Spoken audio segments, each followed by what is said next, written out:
Kukunin ko yung hard copy next meeting. Sandali, share ko lang.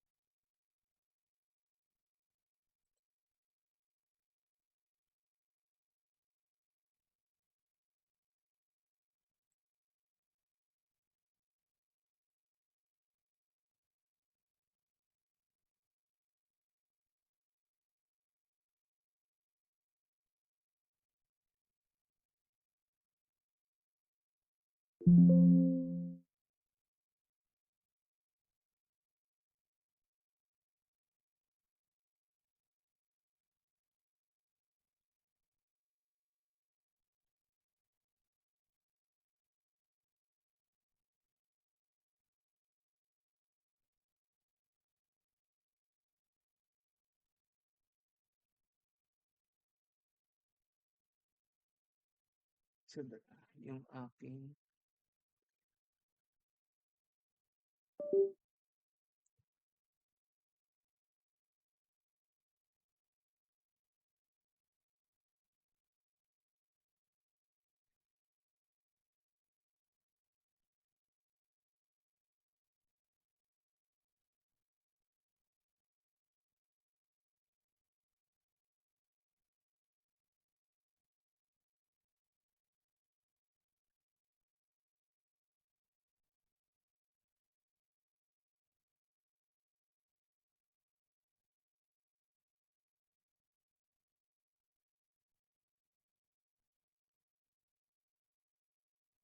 So, ito yung ano natin, no? Yung question. Sandali. Gumagana yata yung mouse.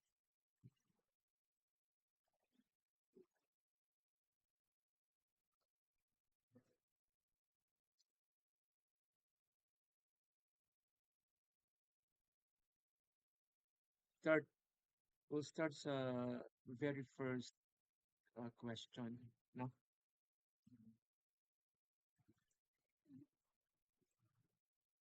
So, ito yun, ang instruction ay answer all the questions and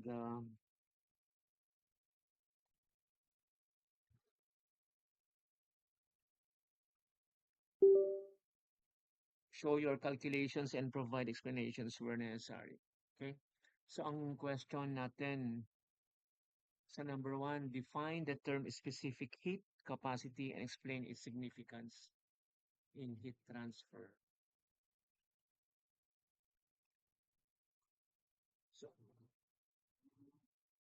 So, ano ba yung specific heat? So, I have the answer here. Ang specific heat ay ito. Diba? So, specific heat is defined as the amount of heat energy required to raise the temperature of 1 kilogram of a substance by 1 degree centigrade.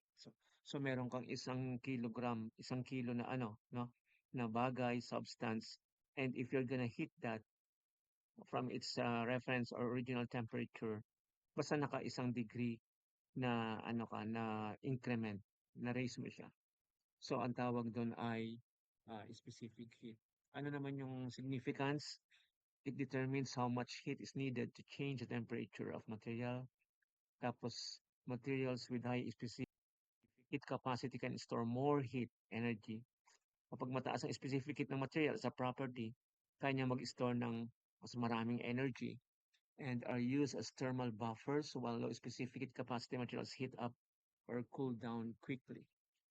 Ito namang low specific heat, madali siyang lumamig or madali din siyang uminit. So ilang bang items yun? 20 ba? 20 items, Kaisan? Yung first part Ay, po, 10. sir. 10 lang. 10 items po yung first part. 10 yung part 1, 10 yung part 2. Tama? Yes. So, tagpa 5 bale. 5 points, correct? So, if your answer is correct dun sa number 1, ano yun? 5. Diba? You got 5 points doon. Okay? So, ngayon, dito na tayo sa next question. A 2 kilogram block of aluminum, specific capacity of aluminum is 900 joule per kilogram Kelvin is heated from 20 to 80 degrees and calculate the amount of heat energy absorbed by the block. Anong formula natin yan?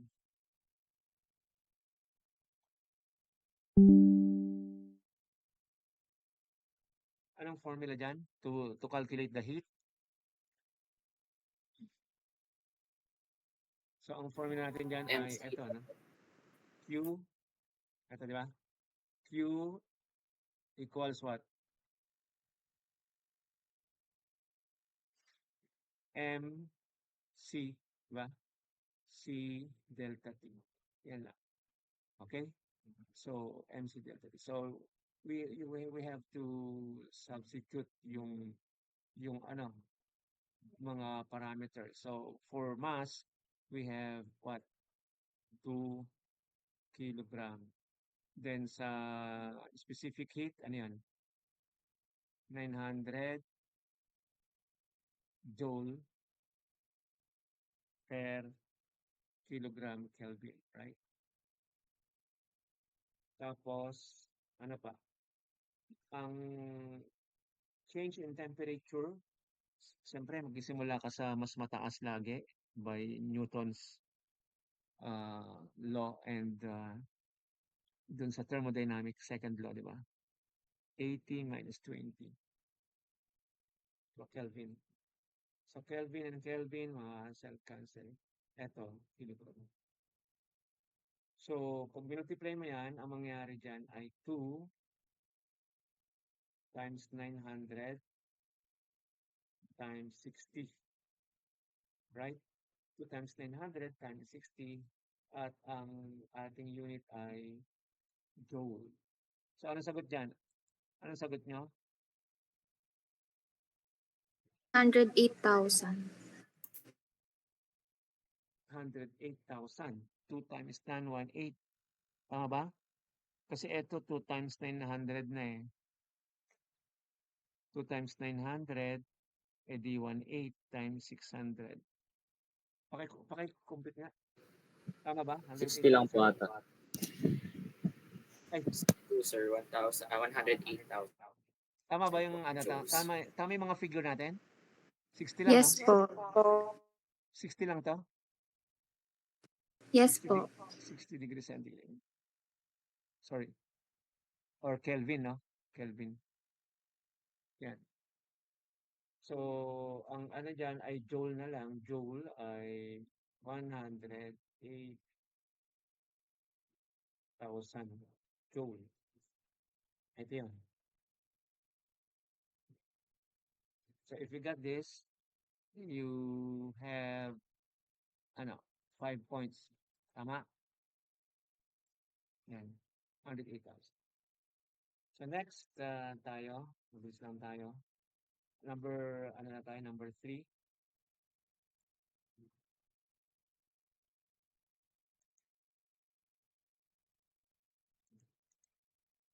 Bakit nasa eraser sandali?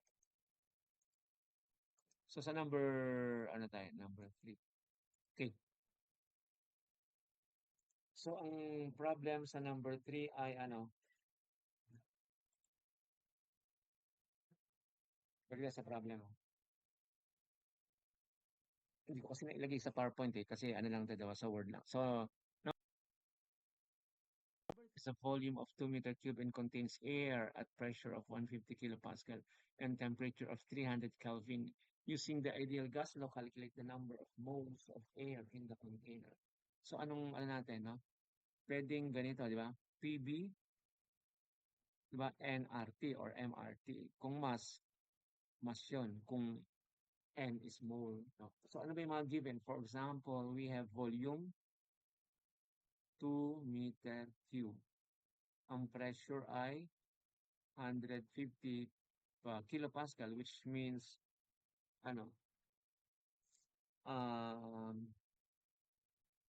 kilopascal, na ibig sabihin kilonewton per square meter, right? Kilonewton per square meter.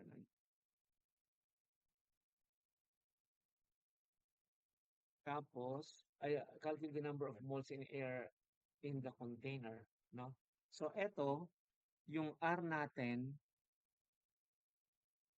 yung R kasi natin ay ano, universal gas, no? So dalawa yung ginagamit diyan. One is 8.314, no? Joule per Kelvin, kilogram per Kelvin. At meron din ginagamit na isa, no? Hindi pa natin na take up yata. But the thing is this, no? Ito. So ito yung ano natin, PBNRT, no? PBNRT. So ang ginamit natin na ano na universal gas constant is 8.314, no? Mole per Kelvin. Uh, mole per Kelvin. Tapos yung volume ay 2 meter cube.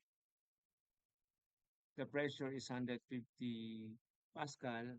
Pag multiply mo, 150,000 Pascal or Newton per square meter. Okay? So gagawin natin dyan, all we have to do is to substitute the values, no? So etong Kelvin, meron tayo 300, ha? So ang gagawin natin to get the N, ano yung N? So the N is what? PVRT, no? PVRT. So ang gagawin natin, kukunin natin yung pressure, eto di ba? Pressure is kilo Pascal. So ginawa na natin ng Pascal. Na yung kilo, ginawa nating 1,000, right? Intindihan ba? So this is kilo. No? So kinonvert natin. Tapos times susunod natin ay pressure, then volume. Ano yung volume natin? 2 meter cube. No? So lagyan natin 2. Ito yung tapos yung universal gas constant ng 8.314, di ba?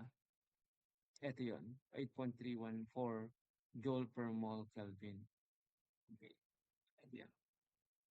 So joule per mole Kelvin, ito yan.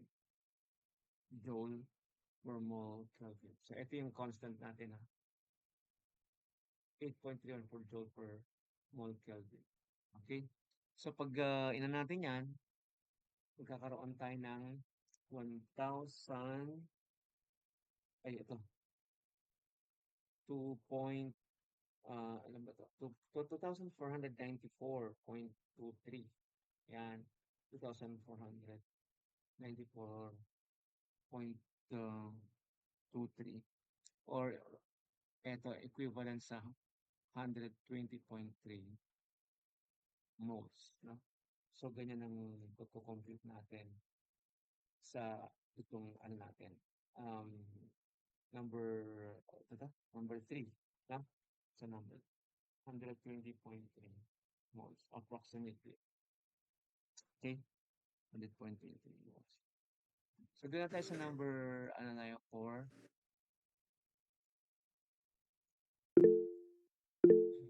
Ay. May nagtatas ba? May question, Kaisan? Sir, may question po. Sige po. Paano po pag 2 decimal places yung ginamit? Okay lang. Kahit 2 decimal. Basta tama yung procedure. Okay po, thank you. Okay lang, ha? Sige.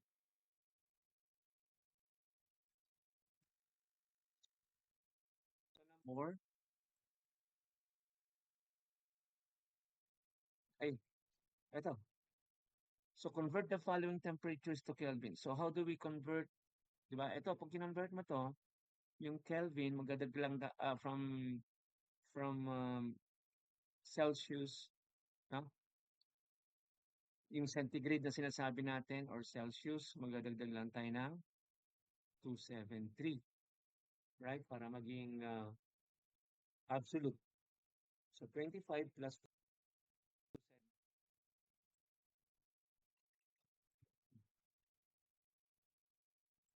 25 plus 270. 25 plus 273. Tama ba ito? Sorry. Hindi ata ka napili. 25 plus 273. 298, tama ba to? So, dito meron tayong 298, no? Na Kelvin. 300 Kelvin to Fahrenheit. Paano yan i-convert? So, ang gagawin natin dyan, 300, ima-minus mo muna yung 273, di ba? Para maging Celsius. Okay? O, pag Celsius na, anong gagawin? Anong formula sa Celsius to Fahrenheit? Anong formula natin? 9/5 ba? 9/5 plus 32 po. Ano, i-multiply? Apo. 9/5 times C Plus plus 5 32. Times C, di ba? Plus Apo, sir. 32. Okay. Ganun lang. So, yung C, i-plug in mo dito, di ba? That's times 1.8 because 9.5 is 1.8. Tapos plus mo ng 32. Ngayon, yung Fahrenheit, degree centigrade, kabaligtaran naman, di ba? So, ito naman ay 5/9, di ba? Quantity F minus, ay tama ba ito?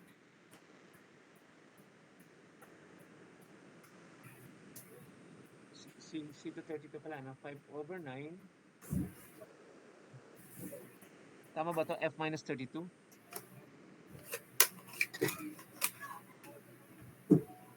Yun natin solution. Sa question 4, nandito naman, ha? Sa ating answer. Ito. So, sa number 1, 25 to Kelvin. So, tama tayo. We have to just add 273, no? So, pag in-add mo yan, centigrade plus 273, di ba? Ito is 298, right? Ngayon, 298 Kelvin. Ito naman, 300 to Fahrenheit. So, ang gagawin natin ay Kelvin to, di ba? To Fahrenheit. So, etong 300 ay ima-minus natin, di ba? So, ng 300 Kelvin. Ito kaya na di ba? So, kung Kelvin to, di ba? Kasi nasa unit siya ng ng metric, no? Pero absolute, o gawin natin regular. Pag ginawa mong minus 273, makakuha ka ng Celsius. Ilan yun? 300 minus 273, ilan? 277?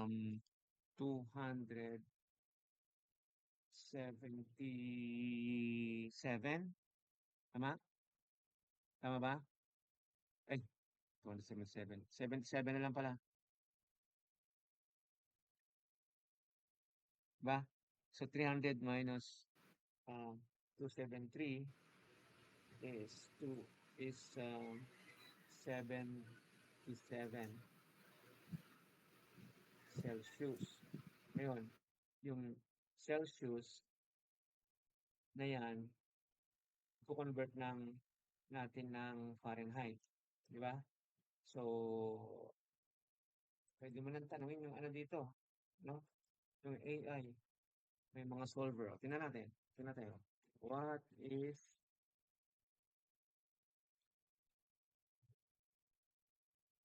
$77 converted to Fahrenheit? Tama ba to? Fahrenheit? O di, ayan, 170. No? May mga calculator din naman, di ba? Kasi online naman tayo. So, ang answer ay, tama ba to? Doon po sa conversion to Celsius, hindi po ba 300 minus 273.50 ay 26.85 lang po. Ay, Hindi po. 26 lang ba? Sorry. 273. Tama. 27 lang. 27 or 26 something, no? Kasi 277, Yes po, sir. 373 na pala eh. So, malapit na sa 80. So, 27 lang pala, no? So, mga ganito, 80.6. Nako ba? Or 80 point something, no? Ngayon, may formula naman dyan, no? Ano yung formula natin?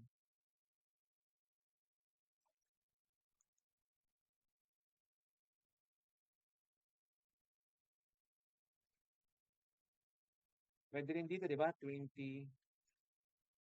Ano nga natin? 27 o 80.6, no? Pero pwede mo rin i-long method. Paano yun? Sandali ah. Paano mag-convert nito? Kasi ito, di ba? 80.6 or 80.3. Ito yung answer natin. Ah. How do we do this in a in the formula? So if we have 27 degrees centigrade, no? Then ano ang gagawin natin dito? Times 9/5 po. Times 9/5. Plus 32. Times 9/5 times 1.8 yun, di ba? Plus Ganyan 10. yan. Tama? Plus 9/5. Oh. Plus 32 po, sir. Tapos i-multiply natin ng 32. Okay? So, ganyan. Ganyan ang magiging. So, anywhere near dito, pag yan ang nakuha nyo, may 5 points kayo, no?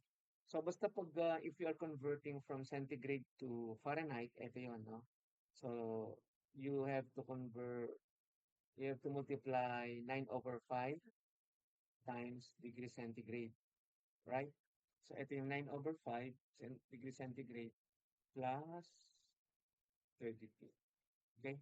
So, just plug in the value of C. So, in our case, on CI 27, tama ba? Kaisan 27, di ba? So, ang answer should be like this. Okay? Okay na tayo dito. Pwede na tayong mag-move on sa next. No? Number 4. Ay, meron pa palang isa. Ano isa? 40 degrees centigrade to Fahrenheit. No? So, we have a problem here. How do we convert 40 degrees centigrade to Fahrenheit? Pero negative to eh, di ba? Okay. So, ang gagawin natin yan, kung gusto mong makuha yung Fahrenheit pala, no? Yung Fahrenheit, di ba yung kanina? Meron tayong ginawang formula kanina. We have to multiply sa 9/5, right? So, 9/5, tapos times C plus 32. So, ano yung C natin? Negative eh, di ba? So, we have to multiply negative 40 sa 9 and i-divide natin sa 5. Tapos, i-add natin yung 32. Ano answer natin? So, that is the temperature, no, for our learning lang. That is the temperature where Fahrenheit and centigrade becomes what? Equal, no? Oo, equal yun. Pag sa ganong temperatura, yan, no? Mag-equal yung Fahrenheit tsaka centigrade. Yun sa number, number 4, right? Ito, no? So, negative 40 din, no? Pag 40, di ba? Pag 40 yan, 40 din, di ba? 40 degrees centigrade is 40 degrees Fahrenheit. Pag negative 40, negative din yun. Negative 45. Okay? Numerically, pareho sila. Okay? So, how do we grade this? Kasi 5 points eh. Paano ba? 2 to 1? Kaisan? Okay lang yan? Kasi if you're gonna divide yung may decimal pa eh. Di ba? So, pwedeng 2 to 1. Kasi pareho lang naman ng conversion eh. So, kung tama ka sa lahat, edi you got 5 points. And kung may mali, ganyan na lang ang distribution. Okay? So, ngayon sa number 5, lapit na tayo. Okay, number 4. Ay, number 4. Sa part 1 pala, number 5. A steel rod has a density of 7,850 kilogram per metric foot and a mass of 15.7 kilogram. Calculate the volume of the rod. So, ano yung formula?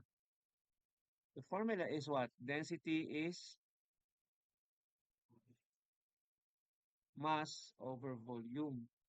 Ngayon, ang pinapakalculate ay volume. So, i-rearrange mo lang to. This is going to be what? Mass over density. Ano yung mass? Ito, di ba? So, 15.7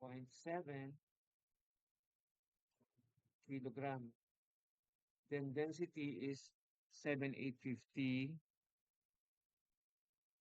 kilogram per meter cube.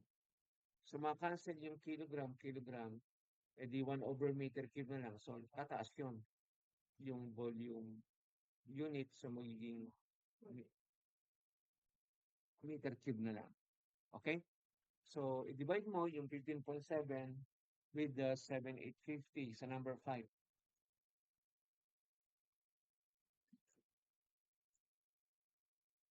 Number 5. Diba? Ito yun, no? So, we have this mass, we have this density, and siyempre, density mass over volume, then volume is mass over density. Diba? So, mass over density. Ito, itong mass na to, 15.7, saka itong density. Okay. So, pag dinivide mo yan, makakuha ka ng 0.002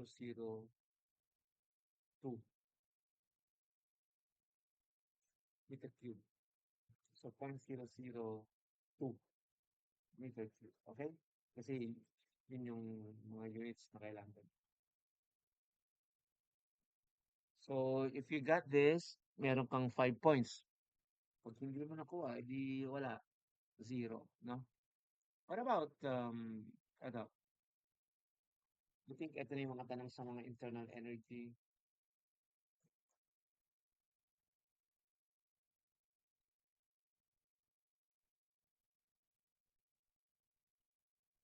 So, number, ano na tayo? 6. Define internal energy and explain how it is related to the first law of thermodynamics. Provide an example of a process where internal energy changes. No? So, ano ba yung internal energy? By formula, ano yun? U equals ano? Q minus W, no? Depende kung plus or minus yung, yung heat at work, no? Kasi di ba last time diniscuss natin may sign convention, di ba? Yung heat tsaka yung work done to the system or by the system, no? By the system is negative yata, no? Tapos yung isa positive, no? To the system. Yung heat din, no? Heat release is always negative. Heat absorb is positive. So number 6, natingnan natin yung ating prepared answer sa number 6. So we define first yung internal energy. It is the total energy stored within the system, including kinetic and potential of the molecules. So kasama doon yung mga kinetic at potential energy ng mga molecules or atoms ng isang bagay na yan. Now, according to first law of thermodynamics, yung internal energy daw is what? Heat minus work. So, yun yung definition ng ng delta U. Okay? Q minus W. Ito.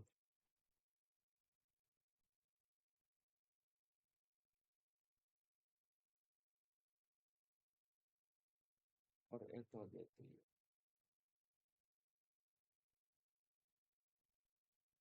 Okay? So,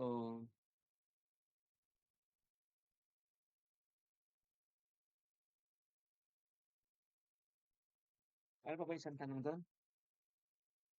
Ano yung kanyang relation sa sa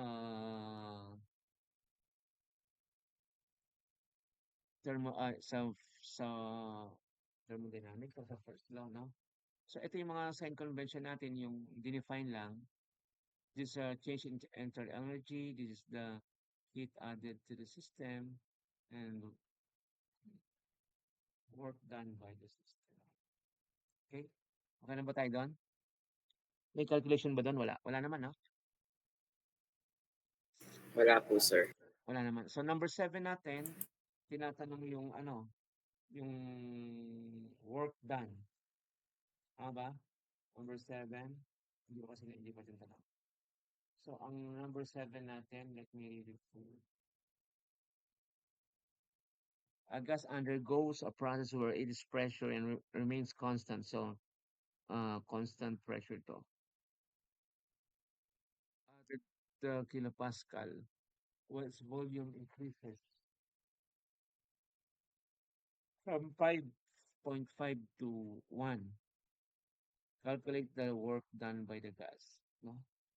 So, di ba yan ang mga type ng mga sinolve natin? Ano ang nagbago dyan? Yung volume. Di ba? And then yung pressure is constant. Right? So, paano yung work done? Di ba yung work done is what? Ano ba yung work done? Easy. Ha? Anong answer dyan? Anong formula natin?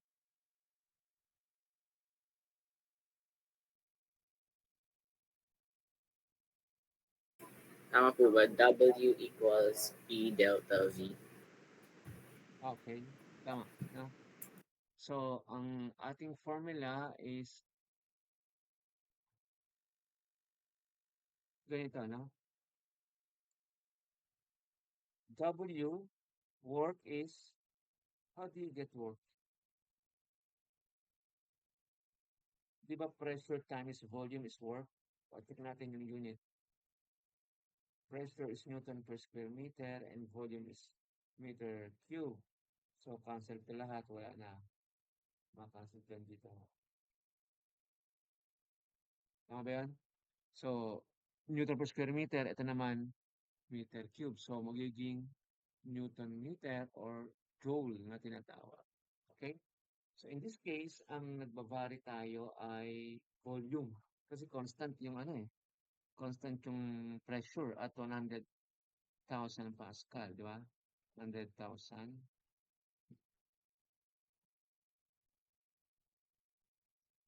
Pascal or Newton per square meter. Tapos yung volume, diba? Hindi kayang ay may volume na na binanggit dito na. So yung delta V is 1.0 minus 0.5. Diba? Ito yun. So, ang mangyari niyan, i-convert, no? Pwede mo rin i-convert to. Yung Newton per square meter. So, pag dinivide mo sa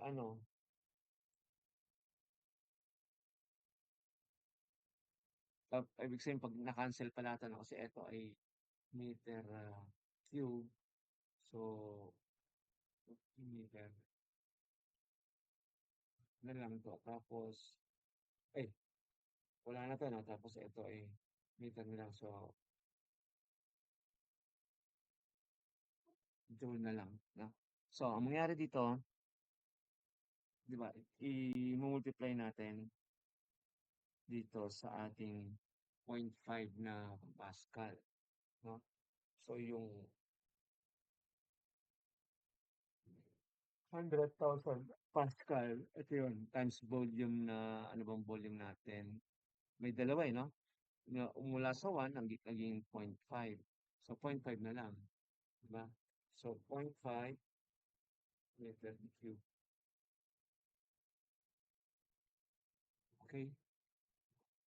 So, anong answer natin? Ito. So, our answer is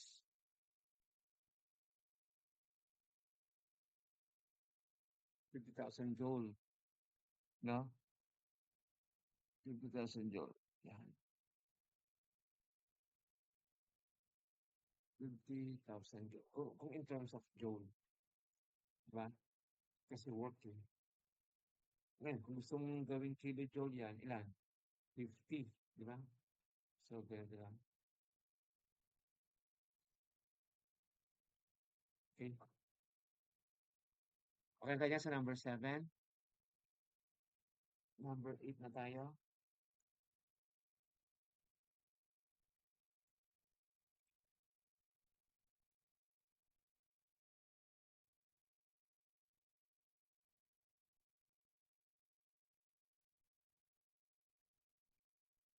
Ano tayo? Number 7 na. So, punta tayo sa questions. So, ang question natin ay ito, no? Yung kanina.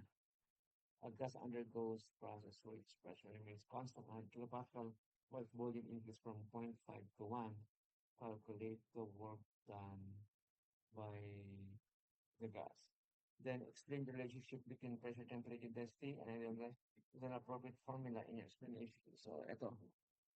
So, yung 7, balikan natin. Ang kailangan natin doon sa 7 ay yan, formula. No? Para makuha to. So, ang answer natin, ito. 50,000 joule. Right? 50,000. Ngayon sa number 8, ano ba yung formula ng pressure? Ay, anong relation ng pressure, temperature, tsaka density?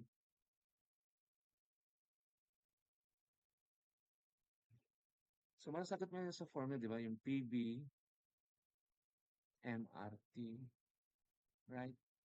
So, ito yung pressure, yung volume, yung universal gas constant, tsaka yung working temperature. So, para maintindihan mo yung density, pwede mo i-divide ito ng volume. Okay?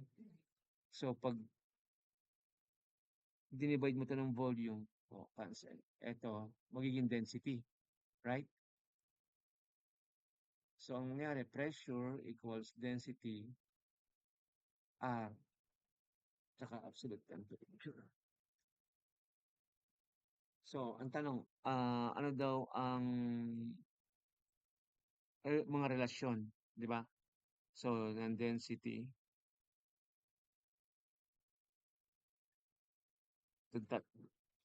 ay, wala pala itong R. Ito pala, empty. So, lagyan natin dito. So, we have the pressure, we have the density, we have the universal gas times the absolute temperature. So, ngayon, pag constant temperature, di ba? Pag constant temperature, yung pressure,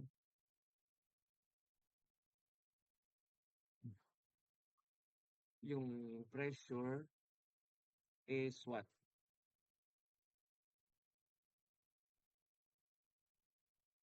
Proportional dun sa density. Yan, di ba? Ito.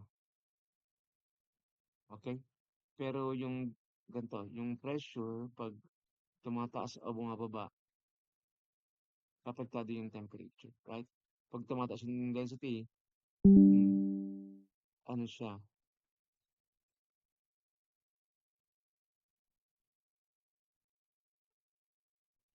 Inversely proportional sa temperature. Di ba? In this case. What if, ano naman, ang constant ay pressure? Ano naman ang matutuhan natin? So, if this the constant, and then ito yung density, di ba? Ito yung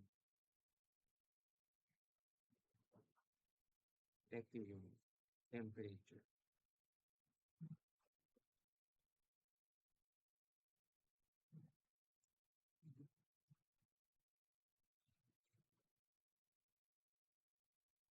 Tama ba tayo? Ito. So, constant naman I mean yung pressure, no? So, sa PV equals MRT, tapos P equals density RT. Okay? So, anong makukuha natin dyan na relation? So, eto, whether yung density, di ba? Whether yung density,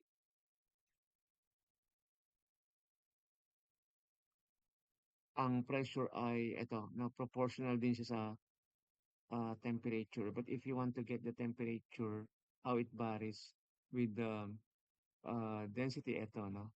So, ang mangyari, yung temperature dito is varying inversely proportional dito sa uh, density, right?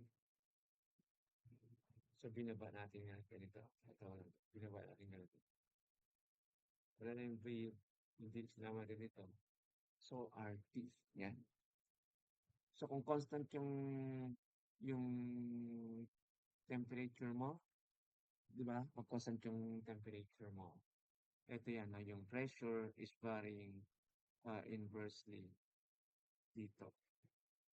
Ngayon, kung constant naman yung pressure, ito naman ang mangyayari. Ito.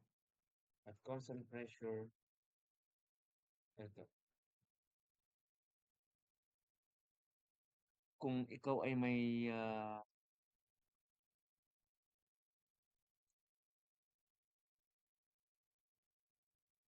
magbabago, no?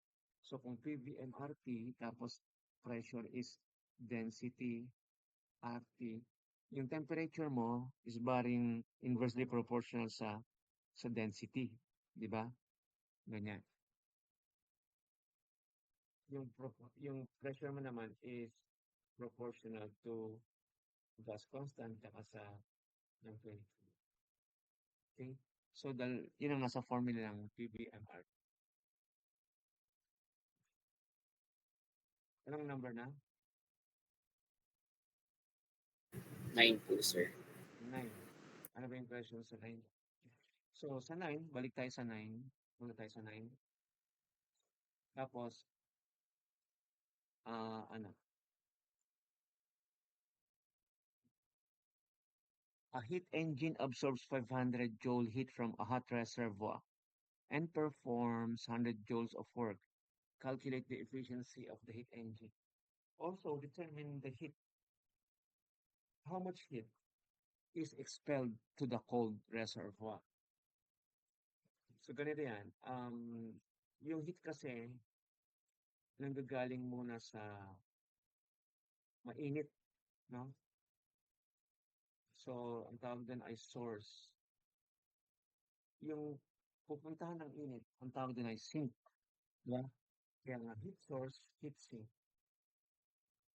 So, if we assume, no, according to the second law of thermodynamics, na ang init ay manggagaling sa mas mainit na reservoir, no?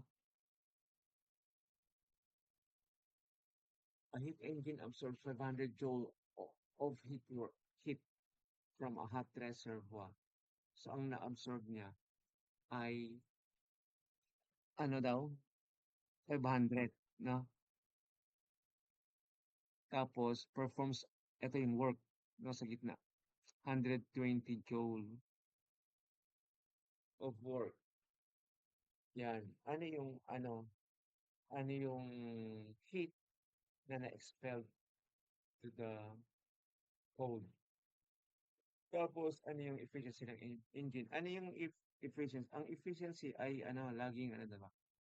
Temperature hot minus temperature cold. Yan, over temperature hot. Or pwede natin siyang gawing 1 minus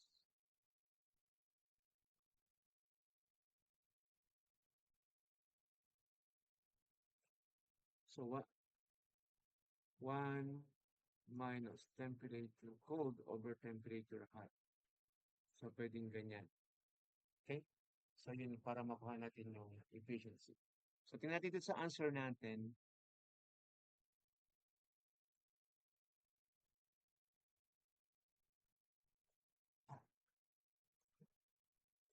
Ano yung answer natin? Yan, di ba? So, ito yun. Hello? Pwede po ba lumipat tayo sa ibang meeting link kasi mag-e-end na po yung Sige, sige, sige. Sige, end mo na tapos ano, ha? Tapos magpadala ka ng panibagong link. yes po. Tingnan I'll natin. send. Sige.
Hello? Hello?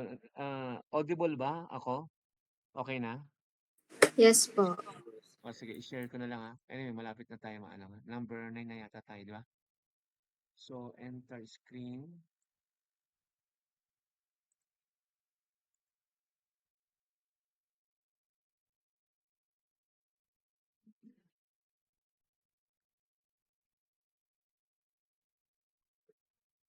So, number 9 na tayo, no? O, tingnan nyo. So, the problem says, a heat engine absorbs 500 of heat from a hot reservoir and performs 120 joule of work. Calculate the efficiency of the heat engine. Also determine how much heat is expelled to the cold reservoir. No? So, paano yun?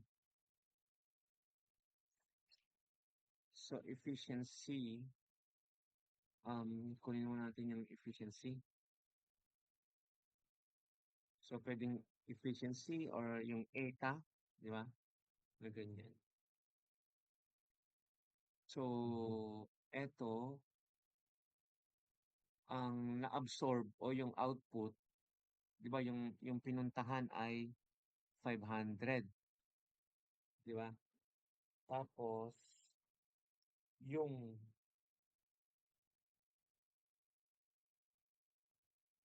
performs 120 joule of work, 'di ba? A heat engine absorbs 500 joule of heat from a heat reservoir, from a hot reservoir, 'di ba? And performs 120.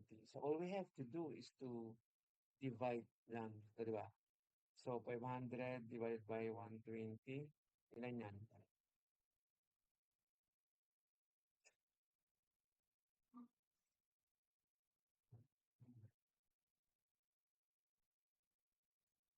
500 divided by 120. Ilan yan? 4.17 po. 4 point? 17, sir. 4 ba? Ay, mali, mali. Hindi. So, 500 divided by 120 ba? Sandali ah.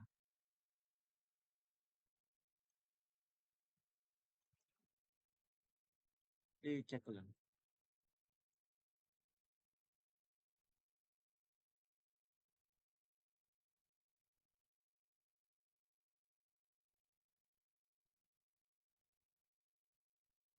Dapat, ano pala, baliktad, no? 500. So, may calculator natin.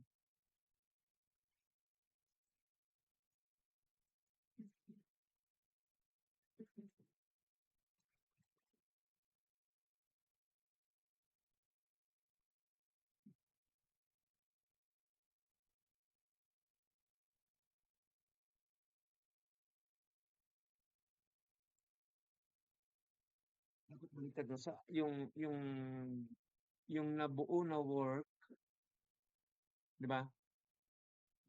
Kasi yung heat na convert sa work eh, di ba? Ang naging output niya ay 120. Di ba? Tama. At ang input ay 500. Yan. So, ano yan? Anong answer dyan? 120 divided by 500. 0.24 po. 0.25 o 24. 24, sir. 24, no? So, ito yun, di ba? So, ibig sabihin yung 120 ay na-convert sa work, right?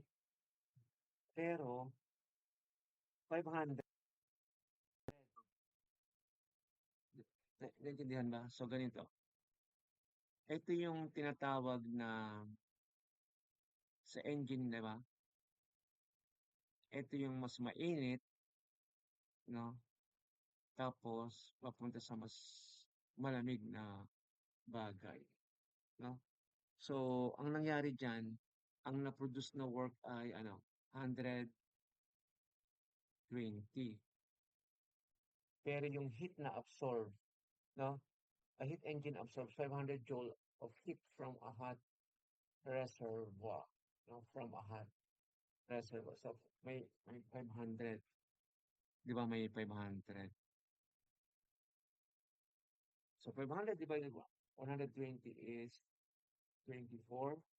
Eh, decimal yon. So, kailangan natin i-multiply sa 100 para makuha ng percentage, right?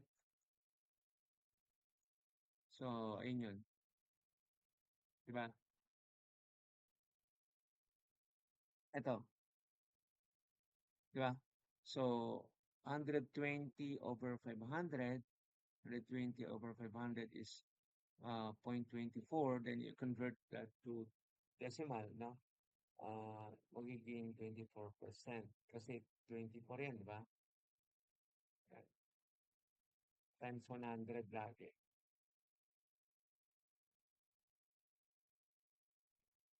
Okay? Now, ano yung heat na na expel? So, ang gagawin natin lang dito ay ito, no? Yung minus lang natin. Okay? So, paano natin gagawin yan? So, yung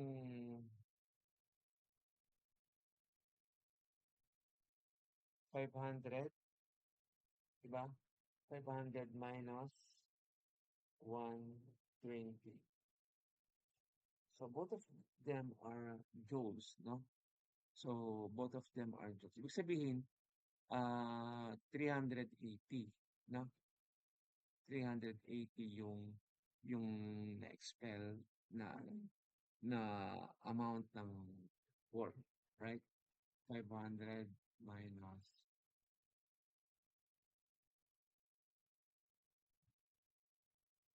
120 equals 380.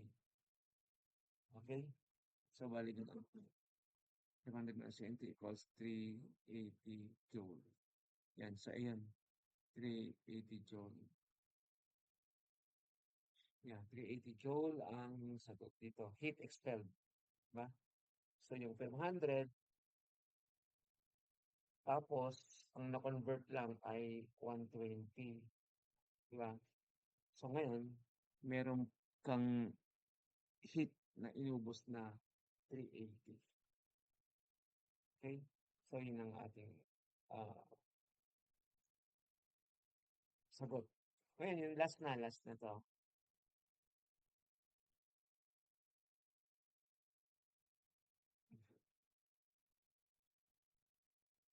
Ito. A balloon is filled with the 0.1 moles of helium gas at a temperature of 298. Assuming ideal gas behavior, calculate the pressure inside the balloon of its volume is 2.5 liters. So, alam natin, isang litro ay 1/1000 meter cube, no? 0.001. So, anong formula natin? I think ang formula natin ay PBMRT pa rin, no? Okay? So, dito may mole ka, 0.1 mole. Gas constant, no? 8.314 joule per kilogram Kelvin. Tapos yung pressure, pinapacalculate, ba? Calculate the pressure of the ideal gas. Ano ba? Yung volume. There's a change in, there's a value of volume, which is 2.5 liters, no? So, if you want to convert yung liters, 2.5 liters sa 1,000 liter, no? Isang metro cubic ko yun. So, you're gonna divide 2.5, right? I-divide into 5 sa 1,000. Diba? Pag dinivide mo yan, tatlo. 1, 2, 3. 0.002. Tanggal na yung liters, tanggal na yung liters. Okay? 0.002 meter cube. Yung mangyari. So, paano natin solve yan? Punti natin yung, solution dito. Number 10. Di ba? So, meron tayong given na mole, 0.1. Then, the universal gas constant is always what? Mole Kelvin per, mole per Kelvin per kilogram. Right? Ito naman, joule, no? Per mole per Kelvin. So, joule per mole per Kelvin, yung universal gas constant. Tapos yung volume, ano yung volume natin? 2.5, di ba? Kinonvert na natin sa meter cube kasi ito 2.5 liters. Kinonvert mo yan, 0.0025. Magkakaroon ka ng dalawa, di ba? Magkakaroon ka ng dalawa. 0. Yan. So, ang gagawin natin ngayon, kung meron ka ng ganyan, ang pinapahanap ay pressure. No? So, kung meron kang ganito, may pressure ka na pinapahanap, di ba? So, ito yun. May mole ka, universal gas constant ka, may ah temperature, meron ba tayong temperature? Tapos merong binigay na volume. So, all you have to do is calculate mo yung pressure, no? So, MRT over volume. Okay? So, ang mangyayari dyan, so, may gas constant ka, so 8.314. Tapos, meron kang 298. 298, diba? Na Kelvin. Tapos, gas constant, diba? Gas constant is 8.314. Ito yun.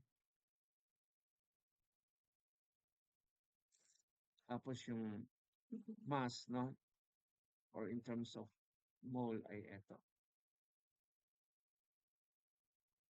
PVMRT. Ano naman yung 298? Saan ako yung 298?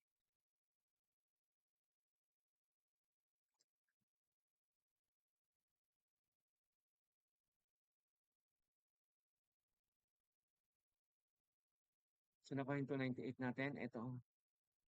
Temperature po. Temperature, no? Sa Kelvin, no? Yan. So, kaya nga, yung PVMRT, so, ito yung pinapakuha, tapos may volume ka, no? Ito, 2.5 liters, ilagay mo dyan. R is 8.314 nandito. 298 Kelvin kasi pag ideal gas, tatandaan laging absolute. So, yung absolute unit ng metric pag temperature, dapat Kelvin, no? So, yung mole, ito yon, nandito yon, nasa ano, sa M. So, leaving us na pwede nang mag-calculate ng pressure. Kasi nang tinatanong. So, doon tayo sa number 9. Ay, number 9. Number 10. Di ba? So, ano yung pressure? Ito yan. No? So, all we have to do is to i-multiply yung mole, tapos yung R, tapos yung Kelvin, di ba? Tapos, i-divide natin sa volume. Ito, di ba?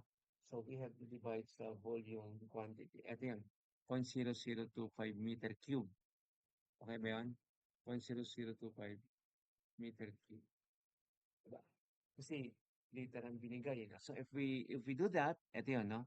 So, 0.0025 times 0.1 yung mole, that's universal gas constant.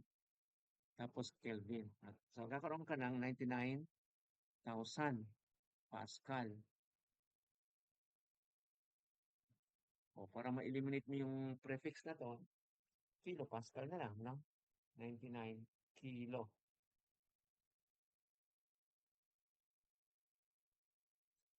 Sir, paano po pag in terms ng ATM yung kinompute?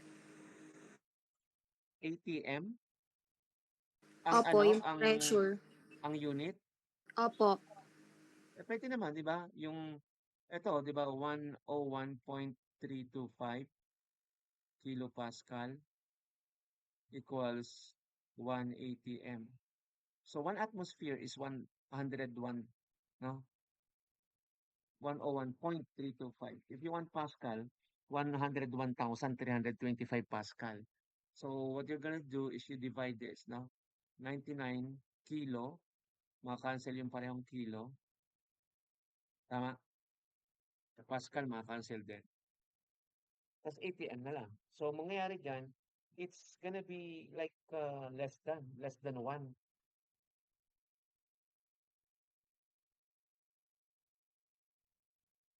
Di ba? Ito yung magiging sagot dyan, no?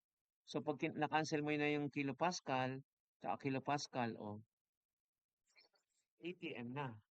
So, anong sagot sa ATM? 0.98 po. O, ganun, yun. So, okay na tayo doon? Hmm. Yes po, So, thank you po. itong kahit sa kanan natin solve na kasi may rush lang ako na mamaya. Yung letters na lang sabihin ko na lang yung answer ha. Ano ko yung solution discuss natin next time, no? May answer naman na dito. So halimbawa, which of the following best represents the law of conservation of energy? Ano daw 'yon sa palagay nyo? So sabi sa law of ng conservation ng energy, ito. Sagot ay A. Ba? Energy cannot be created nor destroyed. Di ba? It just transforms from one form of energy to the other. So, number 2, B. Bakit B?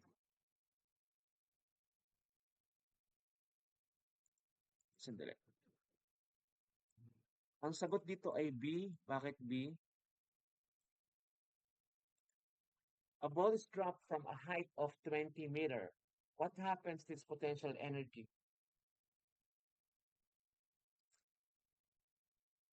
Ano nangyari? So may bola dyan, di ba? So kung ang bola ay nandito, ba, meron kang ganyan na platform. Tapos ito parang valley or bangin, di ba? So yung ball pumunta dito, di ba? So yung potential niya is maximum, di ba? Kasi meron siyang height eh. Maximum potential. Ngayon, nung nag-start na yung ball na mag-move, di ba? In motion, na-convert yung potential into what? Kinetic. So, ang nangyari na, di ba, maximum potential na, di ba, pabawas ng pabawas. Pagdating dito, zero potential na siya, no? Zero yung potential energy niya kasi wala na siyang height or position or elevation. Doon depende yung potential. Eh ngayon, eto, maximum height siya, di ba? Na-travel na ay 20 meters. Habang nahuhulog naman yung bola, nako-convert siya sa kinetic energy kasi may motion eh. Ano yung kinetic? 1/2 mv squared. So, kailangan may velocity ka. Di ba pag nahulog yung bola mo, magka-travel talaga yan. And di ba may velocity ka dyan? No? So, the potential energy is convert, no? To kinetic and it decreases. Di ba sabi ko, here, with its maximum distance, the potential energy is maximum din. Pero, nung once na nahulog na siya, unti-unti na siyang nagbabawasan, nadi-decrease, di ba? So, decreasing potential energy because increasing kinetic energy na convert sa kinetic energy. Okay? So, ang answer natin ay B. Okay? O, number 3, ang answer ay D.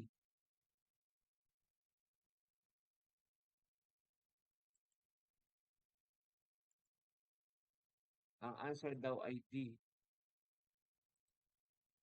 A 2 kilogram object is moving at 10 meter per second. What is the kinetic energy? Di ba ang formula natin ay ano?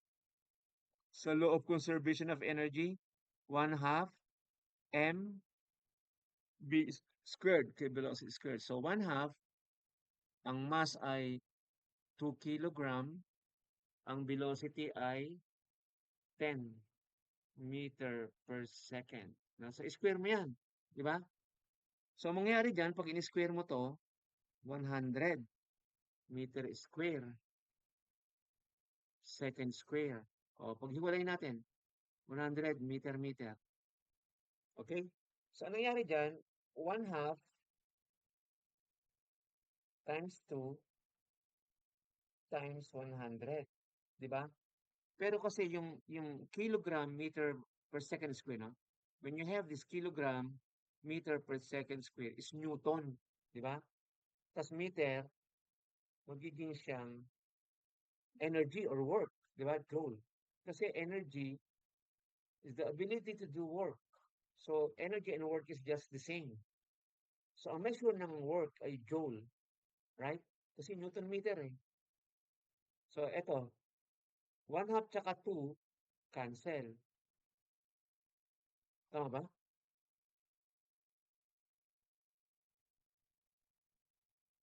Ano answer niyo dito? 6 po. 100. Bakit dito? Tama ba to? Loko to ah. Anong answer dito sa ano? Bilang. Sorry, kala ko di. Hindi. Anong number na ba tayo? 3 po, sir. 3. Di dapat si pala. Tama ba? Opo. So, 1/2 times 2 is 1 eh. Tapos 10 times 10 is 100, di ba? Correct? So, dapat 100 lang to. Dapat C.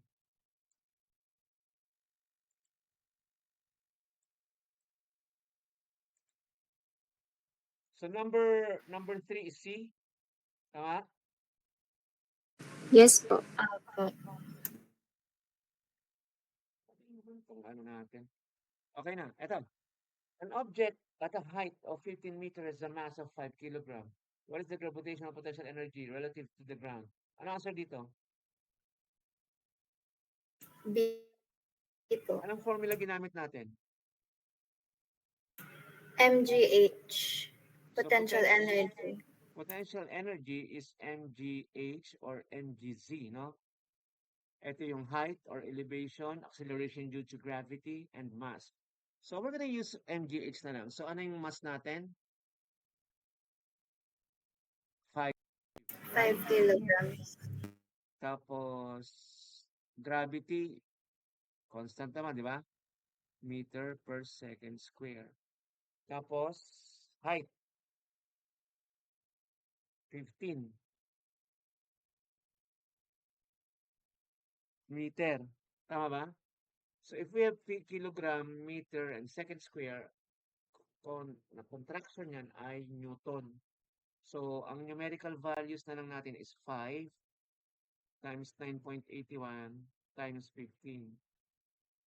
Ilan yan?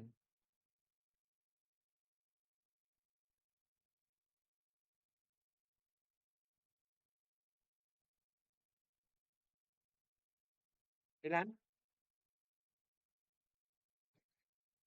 Ilan, class? 730 700?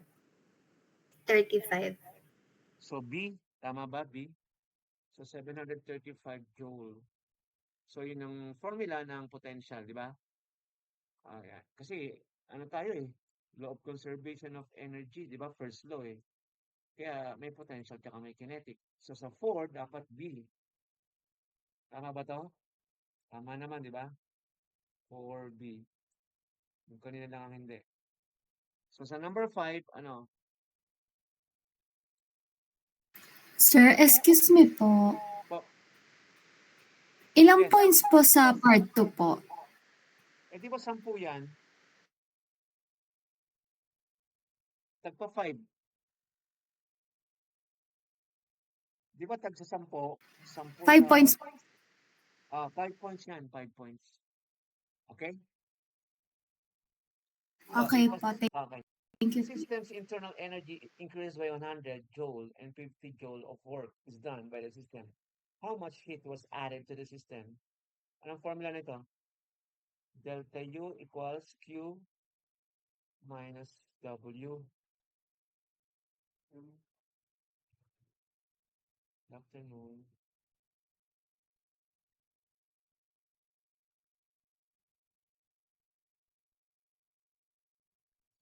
Nasa meeting yata sa amin. Maya balikan na siguro after 1 hour. Okay. So, anong answer natin dyan? Sa 5. 150 po. 150. Anong letter yon? B. Letter B. So, ito yun, no? So, this is the internal energy and this is the heat. Then, this is the so-called, ano, no? yung work. So, ang mangyari dyan, ililipat natin. So, ang tinatanong ay heat added. So, it's going to be 100 plus 50, no? So, joule. Yan. So, 150 joule. Okay? So, ang answer natin ay B. Ay, yan. So, 5 points kung makakuha kayo ng 150 joule, no? So, number 6 tayo. Number 6.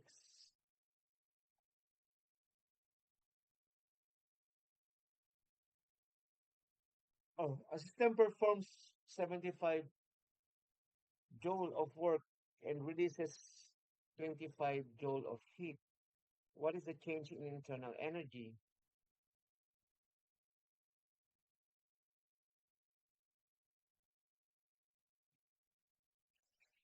Performs joule. Ang sabi dyan, performs 25 na. So, pag sinabing releases, anong sign nun? Release. Negative po. Negative. Okay. Kasi ito depende yan kung sa sign. No? So, ito negative yung heat. Di ba? So, negative 25. Ngayon naman, ito kasi, no? Ito kasi ay, ano to eh, performs. A system performs, no? Pag yung sistema nagpe-perform, negative. Tama ba? Joule of work. Right? So, anong answer? Negative 25, tsaka i-add mo yung work, no? System. System performs, ba? Kasi done by the system, tsaka done to the system. Done to the system. Eh, system performs, no? Done by the system. So, magiging negative 100 joule. No? Anong answer yung negative? 6. Anong answer sa 6? Eto, no? A. So, 6 is A.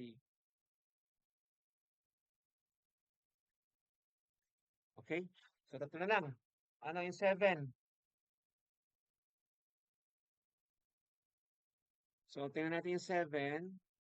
Which of the following scenarios demonstrates conservation of mechanical energy?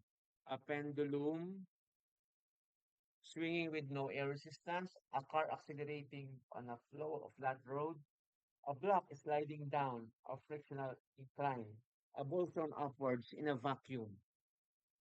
Anong sagot? Anong sagot? Ang sagot ay A po. A, no? Kasi conservation of mechanical energy. Yan, yung pendulum swinging with no air resistance. Ibig sabihin, alam niyo ba yung pendulum? Kaya tinawag na ano yan, na convert, no? Kasi pag ganito yan, no? Pag nandito yung ball mo, di ba? Ito yung dulo, no? Yung dulo ng pendulum, ano ba? Nandiyan siya. Yung potential energy is maximum, di ba? Kasi pag kinuha mo yung sentro ng ball, center line ng ball, ayan, no? Meron siyang distance, no? Meron siyang height or elevation, di ba? Kaya, yung potential energy niya, and then, pag ganito, umpisa naman siya mag-motion, nako-convert sa kinetic. Kasi eto nung hindi siya kumikilos, ano siya, malaking potential niya, di ba? Maximum. But when it starts to swing, di ba? Nako-convert na sa motion. Ito ay kinetic energy na. Yan, no? Pag dito, zero na yung potential niya, no? Zero potential energy siya rito kasi nasagad niya na yung distance. Ngayon, magka-travel na naman siya rito, di ba? So, mag-start na naman. No, kasi the highest point, what is the velocity at the highest point? 0, di ba? So, 0 siya, parang at a moment, nag-stop siya dyan, no? Pag sa instantaneous velocity. Travel na naman siya doon. So, mag-travel siya ng vertical height. Nasa, nasa ano yata? Nasa main office. I mean, university na, campus. Balik na kayo mamaya. Naintindihan ba? So, ito, ang ano rito, zero potential. Tapos ito, ay zero. Maximum, no? Maximum potential. Tapos ito, zero potential. No? Yung kabaliktaran naman ng ano, kinetic. No? Yung kinetic, dito ay zero. Pero it starts to increase, to grow, no? To multiply or raise, di ba? Yan. So, maximum naman dito yung kinetic, no? Kung saan zero yung potential, di ba? Maximum yung kinetic. Tapos, pupunta na naman dito, napapaganyan. Tapos, hihinto na naman, no? So, nako-convert yung potential to kinetic. Yeah. So, ano tayo? Sa 8. Ano naman ang meron sa 8? So, sa 8, ang answer natin sa tanong ay kukumputin pa natin. No? So, halimbawa, a 10 kilogram object is raised 5 meter above the ground, then drop. What is the velocity just before hitting the ground? Ano formula rito?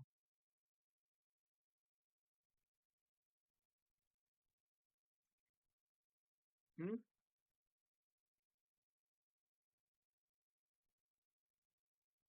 Ano formula na ginamit? Velocity is equal to square root of 2gh. Velocity is the square root of 2 free fall, no? Sa free fall. Tama ba to? 2gh. So, tingnan natin, no? So, 10 kilogram. Hindi ginamit ba dyan? 5 meter.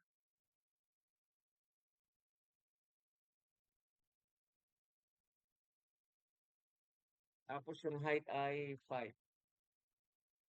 Saan ang answer dyan?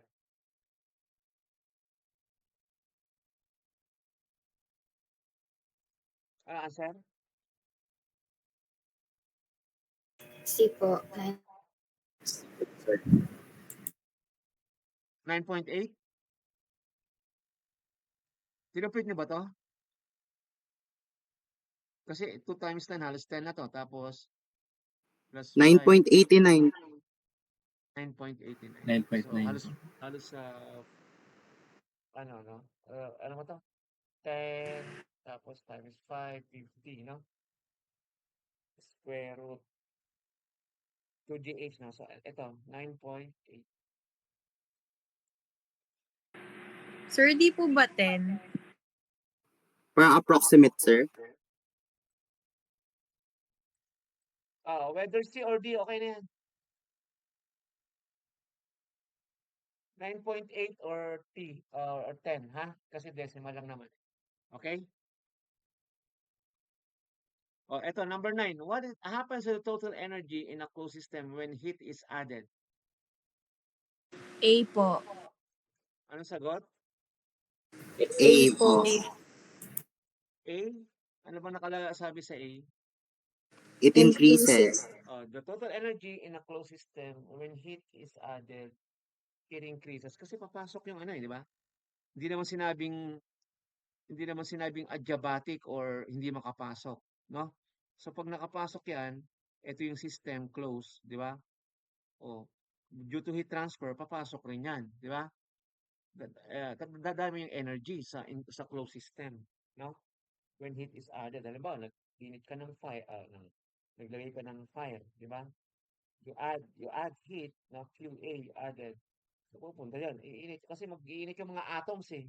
Di ba? Atoms, halimbawa ng langis, ng tubig, o ng air, no? Basta close. Di ba? Iinit. So, ibig sabihin, mag-i-increase. Energy increase. Okay? Next, a system absorbs 200 joule of heat and does 50 joule of work. What is the change in internal energy? Ito na naman. Paano to?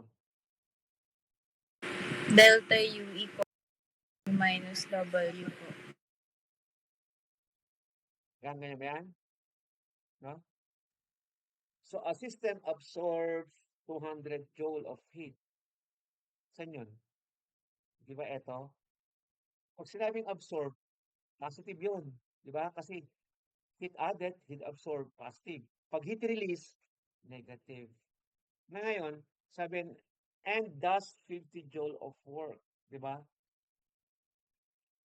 Does 50 joule of work. No? So, ito yung work naman. So, ang net nito ay 150 joule. No? So, ito yun. Okay? So, checka na, tapos pirmahan na, scan. Tapos ano sa akin, ilagay sa email. Alam niyo naman email ko, no? Kaisan? Yes, sir. Pero may number. Tama na pala, sir. Kasi 'di ba na submit niyo na nga last time 'yan eh. 'Di ba? So ngayon, ibig sabihin pag in-email niyo, sabihin mo, ang nakalagay doon is yung ano, score, no? O gusto mo ilagay na lang sa ano? Pwedeng i-reply na lang dun, sir, sa mismong email namin na submission. Yung sa ano pwede doon i-reply. Doon mismo sa pinag-emailan, ha? Okay lang? Email ba yung ginamit niyo? Sa email ba ginamit o nag-ano kayo? Yes po. E-drive. Sa email po kami nag-submit, sir. Sige sa email. Sige. I-submit na lang din sa email, ha? So, yun muna. Tapos, i-announce ko na lang kung ano gagawin natin next week, ha? Okay? Yes po, sir. Basta, Law of Conservation of Energy chapter, tapos na tayo, no? Pwede na tayong pumunta sa, sa, tawag doon? Sa, next na syllabus. Sandali, Sila. Sir, excuse me po. Yes, ma'am. Sir, pwede po ba kami mag-submit sa inyo ng parang iisang document po kung saan po nakalagay yung mga scores namin. Tapos ipapakita na lang din po namin kay Kaysan. Just in case po kasi matabunan yung Sige. email din po. Mas mabuti yung gano'n na ilagay na lang sa isang drive. Tapos si Kaizan, ilalagay sa Excel. Kaizan, ilagay mo sa Excel sa akin, ha? Para mas madaling i-compute. Yes, sir. Okay ba yun? Send ko na lang po yung link. Ilagay na lang sa e-drive. May access ako sa e-drive. Tapos i-summarize mo sa Excel, ha? Para mas Yes, madaling i-calculate. No? Balik tayo rito muna sa guys, class. So, introduction na tapos basic principle, concept, and definition. Then first law or the law of conservation of energy, yan na yun, no? Para makatawid na tayo sa no? After the midterm, ideal gas. Part of our exam and other exercises is based on ideal gas, which is also a review lang para mapabilis tayo, no? Ideal gas, yung PVMRT na ginagamitan ng mga tinatawag na absolute scale, no? Yung degree centigrade, gagawin mong Kelvin. Yung pressure, mag-a-add ka ng atmospheric, no? Ganun yun. So, ideal gas. Mag-ano lang tayo sandali dyan, tapos pupunta na tayo dito, yung sa mga process, tsaka yung second law, no? Mahalaga sa akin yung second law, no? Kahit na lampasan natin tong pure substance, so isa o dalawang problem lang, no? Tapos kung kaya pa ng panahon, ng time, dun sa tayo sa gas cycle, no? Sa mga gas cycle tayo. Okay? So, yun lang muna. Maraming salamat, class. Thank you for attending the ibibigay ko rin to, Kaisan, just sa GC, ha? Para ngayon na, sandali. Ibigay ko na ngayon. Hintayin nyo na lang, ha? Yung para ma-review nyo. PDF ko muna kasi kumisan hindi, nagsasabog-sabog kumisan pag di ba?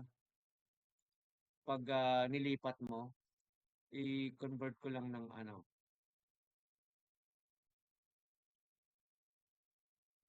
PDF, keto correction.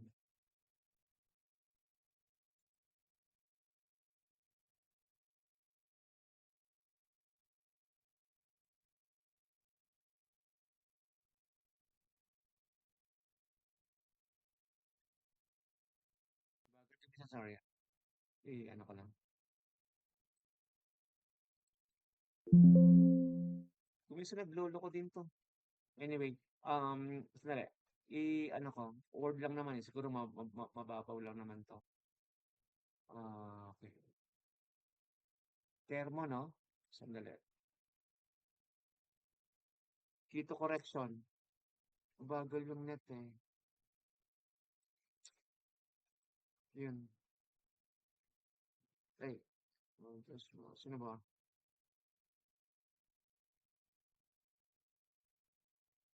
Koiza, termo.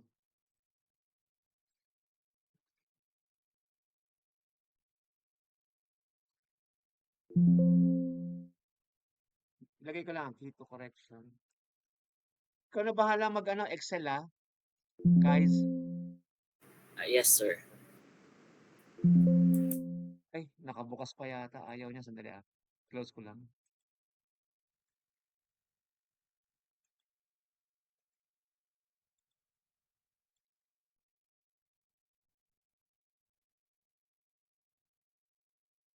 Sino ba? Nandun na ba?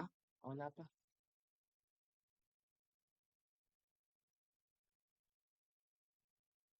Ayan. So, okay na. Salamat at pwede na mag-leave, no? Thank you, ha? So, si Kaysa na bahala mag-summarize sa Excel, tapos isubmit nyo na lang sa kanya sa isang repository like e-drive or something, ha? Para ma-recheck ko rin. Pero si Kaysa na Sige magbibigay sa po. akin ng Excel. Thank you, Salamat, sir. magandang hapon. Thank you po. Thank you po. Thank you, sir. Sige, mag-leave na ako. Thank you po. Thank you, Thank you thank you. po.